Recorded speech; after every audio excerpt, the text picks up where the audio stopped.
2011 সালে মুয়াম্মার গাদ্দাফির বিরুদ্ধে গণ অভ্যুত্থানের আগে বহু মানুষের চোখে সাইফ আল ইসলাম ছিলেন তার বাবার সম্ভাব্য উত্তরসূরি এবং লিবিয়ার দ্বিতীয় সর্বাধিক ক্ষমতাধর ব্যক্তি।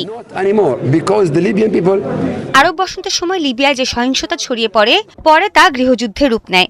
সেই সময়ে সাইফ আল ইসলাম গুরুত্বপূর্ণ চরিত্র হয়ে উঠেছিলেন। তার বিরুদ্ধে বাবার শাসনের বিরোধীদের ওপর নির্যাতন ও চরম সহিংসতা চালানোর একাধিক অভিযোগ ওঠে।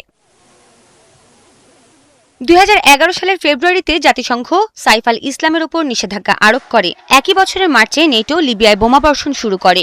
ওই বছর জুনে সাইফ আল ইসলাম ঘোষণা দিয়েছিলেন তার বাবা নির্বাচনে যেতে প্রস্তুত এবং নির্বাচনে জিততে না পারলে ক্ষমতা ছেড়ে দিবেন। তবে নেটো ওই প্রস্তাব প্রত্যাখ্যান করে লিবিয়ায় বোমাবর্ষণ অব্যাহত রেখেছিল।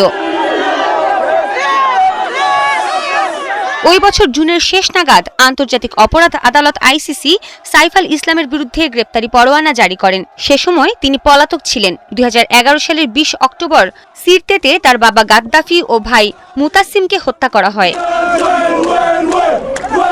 2011 সালের অভ্যুত্থানের সময় সংগঠিত যুদ্ধাপরাধের অভিযোগে সাইফ আল ইসলামকে দেশে ফেরানোর দাবি জানানো হয়। তার প্রত্যাবর্তনের দাবিতে আইসিসির সঙ্গে দীর্ঘ আলোচনার পর লিবিয়ার কর্মকর্তাদের লিবিয়াতেই তার বিচারের ক্ষমতা দেয়া হয়।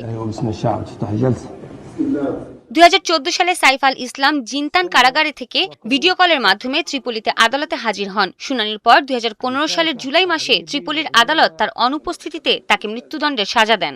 তবে 2017 সালে জিনতানের নিয়ন্ত্রণ নেয় আবু বকর আল সিদ্দিক ব্যাটালিয়ন নামের একটি মিলিশিয়া দল। এরপর লিবিয়ায় পূর্বাঞ্চল কর্তৃপক্ষের দেয়া ক্ষমা ঘোষণার অংশ হিসেবে তাকে মুক্তি দেয়, যদিও লিবিয়ার এই কর্তৃপক্ষ আন্তর্জাতিকভাবে স্বীকৃত নয়। মুক্তির পর কয়েক বছর সাইফ আল ইসলামকে জনসম্মুখে দেখা যায়নি। তিনি আইসিসির ওয়ান্টেড তালিকায় ছিলেন। 2021 সালের নভেম্বর মাসে সাইফ আল ইসলাম প্রথমবার জনসম্মুখে হাজির হয়েছিলেন। সেবার লিবিয়ার সেভা শহরে জনসম্মুখে এসে তিনি লিবিয়ার প্রেসিডেন্ট পদে নির্বাচনের অংশ নেওয়ার জন্য আবেদন করেন।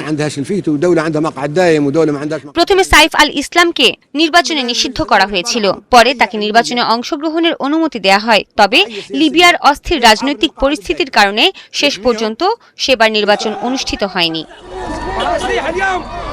সৃষ্টি ঘটক, 71।